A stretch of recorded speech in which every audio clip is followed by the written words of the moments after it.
అందరికీ నమస్తే అండి. ఒక పార్టీ అధికారంలోకి వస్తే ఆ పార్టీకి అనుకూలంగా ఉండే పత్రికలో హవా ఎంతగా నడుస్తుంది అనేది మనం కళ్ళారా చూడొచ్చు. తెలుగుదేశం పార్టీ అధికారంలో ఉంటే ఏబిఎన్ ఆంధ్రజ్యోతి హవా నడుస్తుంది. ఆంధ్రజ్యోతి డైరెక్ట్గా ఎంత కొంత సంపాదించుకుంటూ యాడ్ల రూపంలో, ఆ రూపంలో, ఈ రూపంలో, ఈ ల్యాండ్ భూసేకరణకు సంబంధించి ప్రకటనల రూపంలో గట్టిగా సంపాదించుకుంటూ ఆంధ్రజ్యోతిలో ఉన్న కొంతమంది సిబ్బంది ఎక్కువగా లాబియింగ్లు, పదవులు, పోస్టింగ్లు, లాబియింగ్లు చేసుకొని కాస్త వెనకేసుకుంటారు బాగానే. ఇక తెలంగాణలో నమస్తే తెలంగాణ పత్రిక టీఆర్ఎస్ అధికారంలో ఉన్నంతకాలం చక్రం తిప్పారు.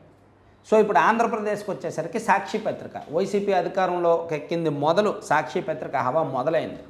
ఈ 5 సంవత్సరాల్లో సాక్షి దాదాపుగా ఒక 15 ఏళ్ల పాటు ఇంకా పత్రిక సర్క్యులేషన్ తగ్గిపోయినా పర్లా, యాడ్లు తగ్గిపోయినా పర్వాలేదు అనేంతగా సంపాదించుకున్నారు. ఒక్క 5 ఏళ్ల కాలం సాక్షి ఆకలి మొత్తం తీరిపోయింది. 2019 నాటికే యాక్చువల్లీ సాక్షిలో సిబ్బందిని తొలగించేస్తున్నారు, మెయింటెనెన్స్ కష్టంగా ఉందని. కానీ ఇప్పుడు బీభత్సమైన లాభాల్లో ఉంది సాక్షి మీడియా. ఎందుకు ఆ పరిస్థితి? వైసీపీ అధికారంలో ఉంది కాబట్టి, వైసీపీకి అధికారంలో ఉంది కాబట్టి సాక్షికి యావరేజ్గా వారానికి 3 యాడ్లు ఇస్తారు.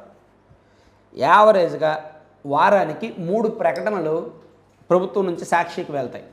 ఒక్కొక్క యాడ్కి 30 నుంచి 40 లక్షలు ఉంటుంది. ఆ ఫస్ట్ పేజ్ యాడ్ ఉంది కదా, ఒక్కొక్క యాడ్కి 30 నుంచి 40 లక్షలు.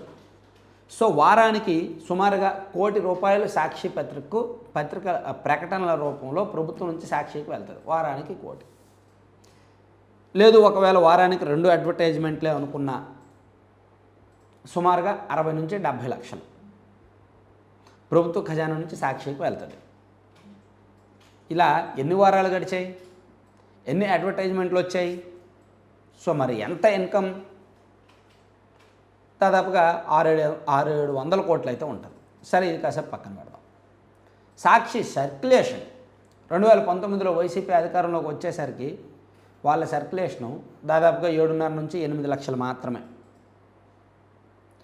కానీ ఇప్పుడు సాక్షి సర్క్యులేషన్ దాదాపుగా 11 లక్షలు. అంటే ఒక 4-4.5 లక్షల కాపీలు ఎక్స్ట్రా అమ్ముడవుతున్నాయి. ఎందుకు? కారణం ఏంటి? సాక్షి అధికారంలో ఉంది కాబట్టి నాయకులకు, కొంతమంది వాళ్ళకి వీళ్ళకు టార్గెట్ ఇచ్చి మరి పేపర్లు ఇస్తున్నారు. అలాగే ఒక ప్రభుత్వ కార్యాలయంలో యాక్చువల్లీ వాళ్ళు చదవడానికి ఒక సాక్షి, ఒక ఈనాడు, ఒక ఆంధ్రజ్యోతి, ఒక హిందూ, ఇట్లా అన్ని పేపర్లు ఉండాలి. ఒక ఎంఆర్ఓనో, ఎండిఓనో అఫీషియల్స్ చదవడానికి. కానీ ఏ ప్రభుత్వ కార్యాలయంలో కూడా ఇతర పత్రికలు వేయట్లా, ఓన్లీ సాక్షి మాత్రమే వేస్తున్నారు.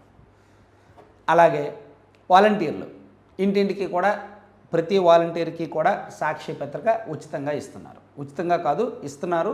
దానికోసం డబ్బులు కూడా ప్రభుత్వం నుంచి ఇస్తున్నారు. ఆ డబ్బులు ప్రభుత్వం వాలంటీర్ల ద్వారా సాక్షి మీడియాకి చెల్లిస్తుంది. అంటే ఇంకా ఎన్ని పత్రికలో చూసుకోండి. సో అందుకే సర్క్యులేషన్ పెరిగింది, ఆదాయం బీభత్సంగా పెరిగింది. సో దీన్ని జాగ్రత్తగా పెట్టుకునే పనిలో సాక్షి మీడియా ఉంది. సో ఈ సర్క్యులేషన్ పెంచడం పెద్ద కష్టమేమీ కాదు. అధికారంలో ఉన్నారు కాబట్టి వాళ్ళకు వీళ్ళకు టార్గెట్లు ఇచ్చి పెంచేయచ్చు కాక. కానీ ఒకసారి అధికారం కోల్పోయిన తర్వాత అదే స్పీడ్ కనుక, అదే స్థాయిలో కనుక సాక్షి సర్క్యులేషన్ ఉంటే అప్పుడు యాదృచ్ఛికంగా, సహజసిద్ధంగా నచ్చి తీసుకున్నట్టే. కానీ ఆ పరిస్థితి లేదు. బలవంతంగా రుద్దుతున్నారు జనాల మీద. సాక్షి పత్రికను బలవంతంగా రుద్దుతున్నారు. సరే, ఎలా రుద్దినా ఏం చేసినా ఈ 4 సంవత్సరాల్లో సాక్షి ఆకలి మొత్తం తీరింది. సాక్షికి దాదాపుగా ₹100 కోట్ల అయితే మిగులుతున్నాయన్నమాట.